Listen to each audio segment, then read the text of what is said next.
جی السلام علیکم، امید ہے کہ آپ سب لوگ خیریت سے ہوں گے۔ عمران خان صاحب نے احتجاج کی فائنل کال دے دی ہے۔ علیمہ خان صاحبہ نے آج جیل سے باہر نکل کے میڈیا سے گفتگو کی اور اس میں بتایا کہ عمران خان صاحب نے کہا ہے کہ 24 نومبر کو فائنل کال ہے احتجاج کی۔ انہوں نے سب سے اپیل کی ہے کہ آپ سب نے اس احتجاج کے اندر شرکت کرنی ہے۔ اب اس احتجاج کو لیڈ کون کرے گا، یہ بھی بڑی امپورٹنٹ چیز ہے۔ اس حوالے سے کچھ تفصیلات ہیں وہ آپ سے شیئر کروں گا، کچھ مزید چیزیں میری کوشش ہوگی کہ وہ بھی آج کے اس ولاگ کے اندر آپ سے شیئر کی جائیں۔ پہلی چیز، یہ جو احتجاج کی آج کال دی ہے، خان صاحب نے بنیادی طور پہ کہا ہے کہ 4 ہمارے مطالبات ہیں۔ پہلا ہمارا مطالبہ یہ ہے کہ ہمارا چوری شدہ مینڈیٹ جو ہے اس کو واپس کیا جائے۔ دوسرا مطالبہ یہ ہے کہ یہ جو 26ویں آئینی ترمیم ہے اس کو کالعدم قرار دیا جائے، اس کو رول بیک کیا جائے۔ اس کے تحت جو بھی تبدیلیاں ہوئی ہیں وہ ان کو قابل قبول نہیں ہیں، ان کی جماعت کو قابل قبول نہیں ہے۔ اور ان کا تیسرا جو مطالبہ ہے کہ جتنے بھی سیاسی قیدی ہیں جن کا تعلق پاکستان تحریک انصاف سے ہے، چاہے وہ خواتین قیدی ہو جائیں، دیگر قیدی ہو جائیں، ان سب کو رہا کیا جائے۔ اور چوتھا جو ان کا مطالبہ ہے وہ یہ ہے کہ جو بنیادی طور پہ ملک میں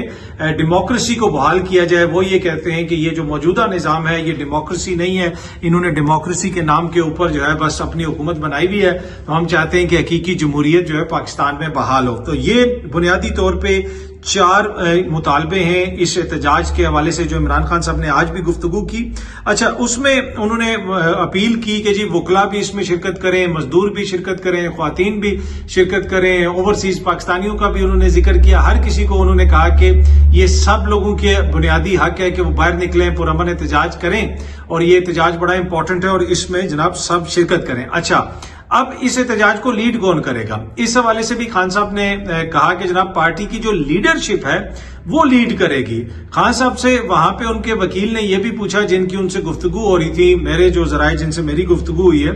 انہوں نے بتایا کہ جی خان صاحب سے کہا گیا کہ جناب اس کو لیڈ کون کرے گا، کسی ایک شخص کو لیڈ کرے گا؟ انہوں نے کہا نہیں جی، لیڈرشپ لیڈ کرے گی اور اس کے لیے ہم نے کمیٹی بنا دی ہے پارٹی کے اندر۔ تو انہوں نے ان سے پوچھا گیا کہ جناب کمیٹی کے اندر کون ہے، کون بندہ کمیٹی کے اندر ہے؟ تو انہوں نے کہا کہ ابھی ہم یہ نام نہیں بتائیں گے، کیونکہ اگر بتا دیا تو کمیٹی کے جو لوگ ہیں ان کو گرفتار کر لیا جائے گا۔ لیکن اس صورت میں بھی پارٹی کے اندر تمام جو ہے ذمہ داریاں دے دی گئی ہیں، جتنے پارٹی کے ٹکٹ ہولڈرز ہیں، جتنے ایم این ایز ہیں، ایم پی ایز ہیں، سب کی ذمہ داری لگائی گئی ہے کہ انہوں نے آنا ہے اور اس احتجاج میں شرکت کرنی ہے۔ اچھا، یہ اناؤنس پہلے باہر آ کے فیصل فرید چودھری صاحب جو خان صاحب کے وکیل ہیں انہوں نے بھی کیا اور علیمہ خان صاحبہ نے بھی کیا، اور سب سے پہلے علیمہ خان صاحبہ نے غالباً میڈیا سے جب گفتگو کی تو اس چیز کو اناؤنس کیا۔ اور اس کے بعد علی امین سے بھی کسی نے پوچھا تو انہوں نے بھی یہ کہا کہ علیمہ خان صاحبہ نے اناؤنس کر دیا ہے، تو اب یہ احتجاج ہمارا فائنل ہوگا، اب ہم اسلام آباد جائیں گے تو واپس نہیں آئیں گے۔ ابھی 24 تاریخ میں کافی دن ہیں، بیچ میں کافی کچھ ہو سکتا ہے، حکومت کے ساتھ بات چیت ہوگی۔ پہلی بات یہ ہے کہ میرے خیال میں عمران خان نے جو احتجاج کی کال خود دی ہے وہ شاید اتنا عرصہ ویٹ کرتے رہے کہ میری جو لیڈرشپ ہے وہ باہر کوئی احتجاجی تحریک بنانے میں کامیاب ہو جائے۔ اس میں کوئی دو رائے نہیں کہ پاکستان تحریک انصاف کی لیڈرشپ باہر ایک کامیاب احتجاجی تحریک بنانے میں مکمل طور پہ ناکام رہی، ایک الائنس بنانے میں ناکام رہی۔ ایک الائنس بنا فار ریسٹوریشن آف ڈیموکریسی کے لیے، جسے کہا گیا کہ آئین کی تحفظ کی ایک موومنٹ ہے، جس میں اچکزئی صاحب بھی تھے، دیگر ان کے ساتھ جو رہنما ہیں دیگر جماعتوں کے، ان کی میٹنگز وغیرہ بھی ہوئی، لیکن اچانک وہ پیچھے چلا گیا۔ مولانا کے ساتھ بھی یہ کوئی اس طرح کا اتحاد نہیں بنا سکے، آلدو کہ کچھ لوگ بہت زیادہ ہوپ فل تھے کہ مولانا کے ساتھ احتجاج کریں گے، مولانا کے ساتھ اتحاد بنے گا۔ تو میں نے اس وقت بھی عرض کی تھی کہ یہ مولانا کے ساتھ اگر کوئی یہ بیٹھا ہوا ہے اس خواہش میں کہ مولانا ان کے ساتھ نکلیں گے اور احتجاج کریں گے، ویسا نہیں ہو سکتا۔ مولانا سسٹم کے ساتھ بڑے کمفرٹیبل ہیں اور مولانا سسٹم کے اندر ہی رہ کے کھیلیں گے۔ اور پھر آپ نے دیکھا کہ 26ویں آئینی ترمیم جس کے خلاف اب عمران خان صاحب کہہ رہے ہیں کہ یہ احتجاج ہے، وہ ترمیم ہو ہی نہیں سکتی تھی اگر مولانا کی اس میں سہولت کاری نہ ہوتی، ان کی جماعت کی سہولت کاری نہ ہوتی، تو وہ ان کی منشا سے، ان کی مرضی سے ہوئی ہے۔ پر اینی وے، اب یہ احتجاج کی جناب 24 نومبر کی فائنل کال دی ہے عمران خان صاحب نے، اور ان کی لیڈرشپ کو اس حوالے سے ہدایات دے دی گئی ہیں۔ اب دیکھتے ہیں کہ جناب کون کدھر سے لیڈ کرتا ہے، کیا ہوتا ہے۔ پر کوئی ایک شخص، جس طرح پہلے کہا گیا تھا نا کہ جی علی امین یہ لیڈ کر رہا ہے یا وہ فلانا لیڈر یہ لیڈ کر رہا ہے، نہیں، تمام لیڈرشپ لیڈ کرے گی۔ اوبیسلی علی امین کا امپورٹنٹ کردار ہوگا کیونکہ وہ صوبے کے وزیر اعلیٰ ہیں، اور ان کی ہوپ بھی یہی ہے کہ بنیادی طور پہ زیادہ لوگ خیبر پختونخوا سے ہی ہم اکٹھے کر کے لائیں۔ پچھلی دفعہ بھی جب احتجاج ہوا تو پنجاب کے اندر تو بہت ہی ابزمل قسم کی پرفارمنس ہے ان کی جو قیادت ہے، وہ چھپی بھی ہے، نظر نہیں آتی، بس وہ کوئی جلسہ جلوس ہوتے ہیں تو آ کے تقریر کر دیتے ہیں، اس خطاب کے اندر بھی اپنے ہی سوشل میڈیا کو رگڑ جاتے ہیں اور بعد میں پھر صفائیاں دیتے پھرتے ہیں۔ تو پنجاب سے آئی ڈونٹ نو اس دفعہ کتنے لوگ آئیں گے، کتنے لوگ نہیں آئیں گے۔ ابھی تک تو ہم نے یہ دیکھا ہے کہ پنجاب کے اندر پاکستان تحریک انصاف کسی قسم کی تحریک جو ہے کھڑی کرنے میں، کوئی احتجاج کرنے میں، وہ کوئی معنی خیز قسم کا احتجاج ہوتا ہے، کوئی بڑی کوئی اس قسم کی چیز کرنے میں ناکام رہے ہیں۔ ان کی قیادت پنجاب کے اندر بری طریقے سے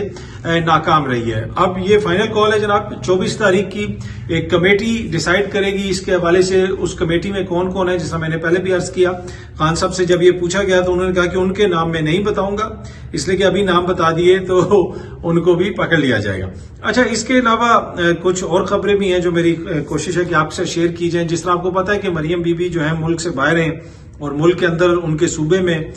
جہاں کی وہ چیف منسٹر ہیں وہاں پہ اسموک کی کیا حالت ہے۔ کل بھی انہوں نے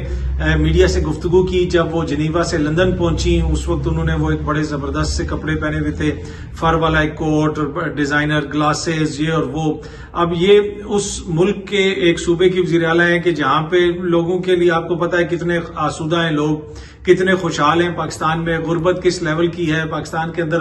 جو بچے ہیں جن کو خوراک کی کمی ہے، تقریباً 45% ایسے بچے ہیں جو مناسب خوراک نہیں کھا سکتے، اور یہ ان کے اوپر حکمرانی کرنے والے دنیا بھر میں گھومتے ہیں، دنیا بھر میں اپنے علاج کرواتے ہیں، مہنگے کپڑے پہنتے ہیں، اور مطلب کہ حقیقی جمہوریت میں کوئی سوچ سکتا ہے کہ ایسا ایٹیچیوڈ ہوگا کہ جب پتا ہو کہ لوگوں سے ووٹ لینا ہے یا پھر لوگ باشعور ہیں، لوگ کوسچن کریں گے، تو اس موقع کے اوپر جب ایک صوبے میں اسموک کی اتنی بری حالت ہو، لوگ جو ہے وہ ایک طرح سے جسے آپ کہہ سکتے ہیں سٹرگل کر رہے ہوں، بزنسز لوگوں کے سٹرگل کر رہے ہوں، اسپتالوں کی حالت یہ ہے کہ یہ سامنے آپ خبر دیکھیں، یہ ڈان نیوز کی خبر ہے کہ پنجاب کے جو لائف سیونگ ڈرگز ہیں، پنجاب کے جو اسپتال ہیں DHQ اور THQ، ان میں جو لائف سیونگ ڈرگز ہیں ان کی کمی ہو گئی ہے، اور یہ کمی کسی ٹائم بھی جو ہے سیریس شکل اختیار کر سکتی ہے۔ اور اگر اس خبر کی آپ تفصیل پڑھیں کہ جو اویلیبل سٹاکس ہیں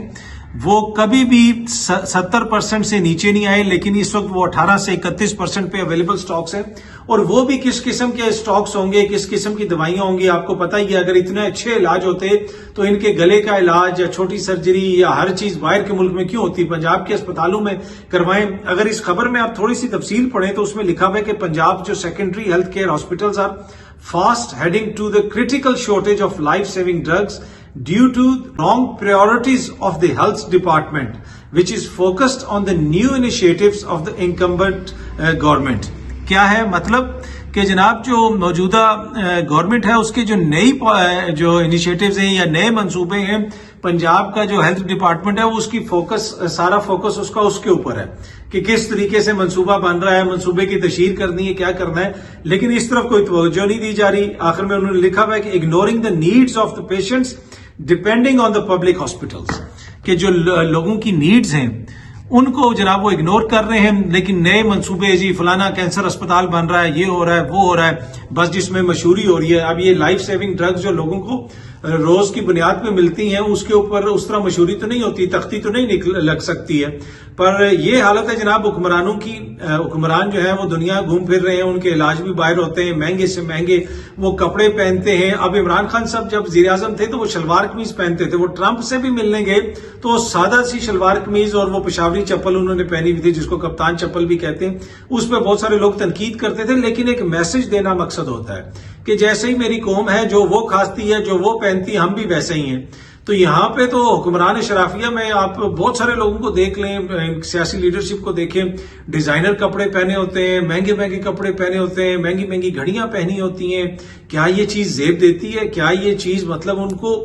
سوٹ کرتی ہے کہ جن لوگوں کو وہ ریپرزینٹ کرتے ہیں ان کی کیا حالت ہے، اور آپ کس عیاشی میں رہ رہے ہیں، کس قسم کی چیزیں جو آپ پہن رہے ہیں؟ باقی اگر کوئی آسودہ ہے اپنے ذاتی خرچے سے کرتا ہے وہ ضرور کرے۔ اب مریم بی بی کا یہ جو ٹور ہے جنیوا کا، انہوں نے کہا کہ نجی ٹور ہے، اس کے حوالے سے بھی اب فواد چودھری صاحب نے رائٹ ٹو انفارمیشن کے تحت پنجاب حکومت کو لکھ دیا، بتایا کہ جناب یہ پرائیویٹ جیٹ کا خرچہ کس نے دیا، اس کے علاوہ یہ ٹور ذاتی تھا، آفیشیل تھا، کس کس سے میٹنگ ہوئی، کون کون سا سرکاری بندہ ساتھ ہے، کون کون ساتھ گیا ہے، ٹوٹل خرچہ کتنا آیا، یہ ساری چیزیں انہوں نے رائٹ ٹو انفارمیشن کے تحت مانگی ہیں حکومت پنجاب سے۔ دیکھتے ہیں کہ جناب کب حکومت پنجاب یہ دیتی ہے۔ لیکن مریم بی بی ابھی لندن پہنچ چکی ہیں جنیوا سے، دوسری طرف لندن تو کیا لاہور کی حالت آپ دیکھ لیں کہ دنیا کے آلودہ ترین شہروں میں لاہور آج دوسرے نمبر پہ ہے. یہ ایکسپریس نیوز رپورٹ کر رہا ہے کہ لاہور جناب آج دوسرے نمبر پہ ہے آلودہ ترین شہروں میں. اور اس سے پہلے آپ کو پتا ہے کہ انوائرمنٹ کی جو منسٹرز تھیں وہ بھی جنیوا میں ان کے ساتھ گھوم پھر رہی تھیں، نظر آئیں، اور اس کے اوپر بھی کافی تنقید ہوئی. لیکن فرق نہیں پڑتا میرے خیال میں ان لوگوں کو کہ جناب مہنگے مہنگے ہینڈ بیگز اٹھائے ہوئے ہیں، مہنگے مہنگے کپڑے پہنے ہوئے ہیں، اور جو عوام ہے پاکستان کی وہ کس حالت میں ہے. یہاں پہ بہت سارے لوگ صرف بنیادی صحت کی جو سہولیات ہیں وہ نہ ہونے کی وجہ سے مر جاتے ہیں، بچے ایسے مر جاتے ہیں. اور ہمارا جو حکمران طبقہ ہے، چاہے وہ سندھ سے ہو، پنجاب سے ہو، خیبر پختونخوا سے ہو، بلوچستان سے ہو، جدھر سے بھی ہو، آپ ان کی عیاشیاں دیکھیں تو انسان حیران ہو جاتا ہے کہ یہ ان کا ضمیر ایسے مانتا کیسے ہے. ڈان کے سینئر صحافی ہیں افتخار شرازی صاحب، ان کی خبر کے مطابق میاں صاحب امریکہ ڈونلڈ ٹرمپ کی ٹیم سے ملنے گئے تھے، لیکن ادھر کسی نے ان کو لفٹ نہیں کرائی، کسی نے پکڑائی نہیں دی، اور 5 دن انتظار میں بیٹھے رہے. یہ افتخار شرازی صاحب نے کہا ہے، یہ ان کی خبر ہے، اور ایک صحافی سے ہی بات کرتے ہوئے انہوں نے یہ تفصیلات بتائیں. ویسے میاں صاحب گئے ہوئے تھے امریکہ، ہمیں نہیں پتا وہ کس لیے گئے تھے،